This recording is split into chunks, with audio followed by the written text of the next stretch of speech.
ভাবো, তোমার জীবনে প্রথমবার এমন একটি সুযোগ এলো যা তোমার ভাগ্য বদলে দিতে পারে। কিন্তু একটি শর্ত আছে, তোমাকে নিজের পরিচয় লুকাতে হবে। তুমি কি করবে?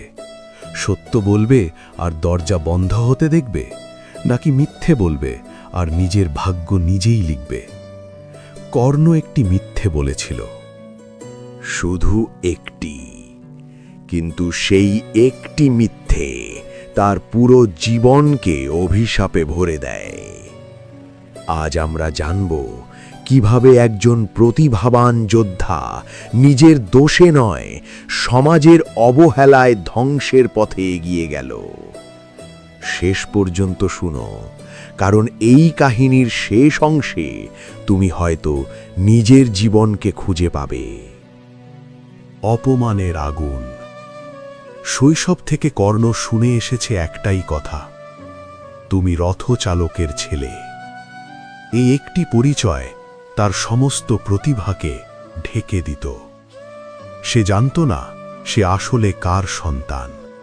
সে শুধু জানত তার ভিতরে আগুন আছে, সে তীর চালাতে পারে, সে যুদ্ধে অদম্য। কিন্তু সমাজের চোখে জন্ম পরিচয়েই ছিল সব, প্রতিভা নয়, পরিশ্রম নয়, স্বপ্ন নয়। এই অপমানই একদিন তাকে সিদ্ধান্ত নিতে বাধ্য করল। জ্ঞানের জন্য মিথ্যে। গুরু পরশুরাম শুধু ব্রাহ্মণদের শিক্ষা দিতেন। কর্ণ জানত সত্য বললে সে প্রত্যাখ্যাত হবে, তাই সে বলল, আমি ব্রাহ্মণ।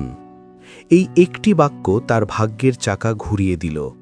সে কি প্রতারক, নাকি সে শুধু সুযোগের জন্য লড়ছিল? আজও কি আমরা কখনো নিজের পরিচয় আড়াল করি না? নিজেকে একটু বদলে তুলে ধরি না, শুধু গ্রহণযোগ্য হবার জন্য? কর্ণ শুধু চেয়েছিল একটা সুযোগ। পরশুরাম তাকে ভালোবাসতেন। তিনি বলতেন, তুমি আমার সেরা শিষ্য। এই প্রথম কর্ণ অনুভব করল কেউ তাকে তার যোগ্যতার জন্য সম্মান দিচ্ছে। সে দিনরাত অনুশীলন করত, রক্ত ঝরত হাতে, কিন্তু তার চোখে ছিল একটাই লক্ষ্য, নিজেকে প্রমাণ করা। যন্ত্রণার পরীক্ষা।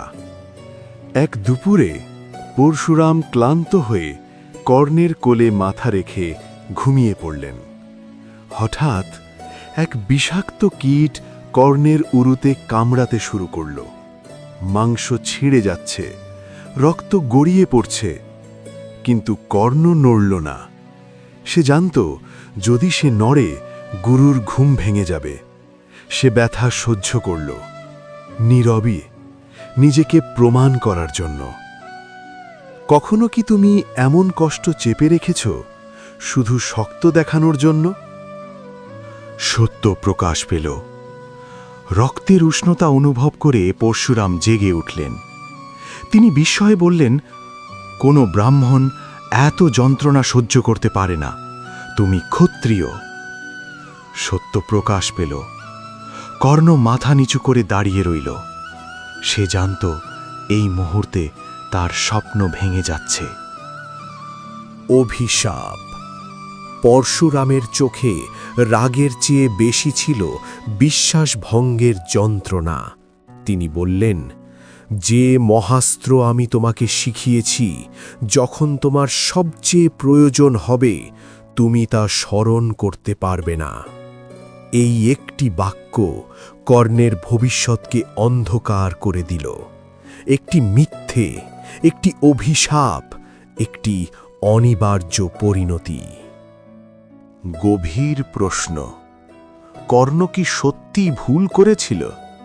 সে কি শুধু সমাজের দেওয়া সীমা ভাঙতে চেয়েছিল? যদি সমাজ তোমাকে সুযোগ না দেয়, তবে নিজের পথ বানানো কি অপরাধ? কর্ণ প্রতিভাবান ছিল, কিন্তু ভাগ্য তার বিরুদ্ধে দাঁড়িয়েছিল। জীবনে কখনো কি এমন হয়েছে তুমি সব দিয়েছ, কিন্তু সবচেয়ে গুরুত্বপূর্ণ মুহূর্তে সব ভুলে গিয়েছ?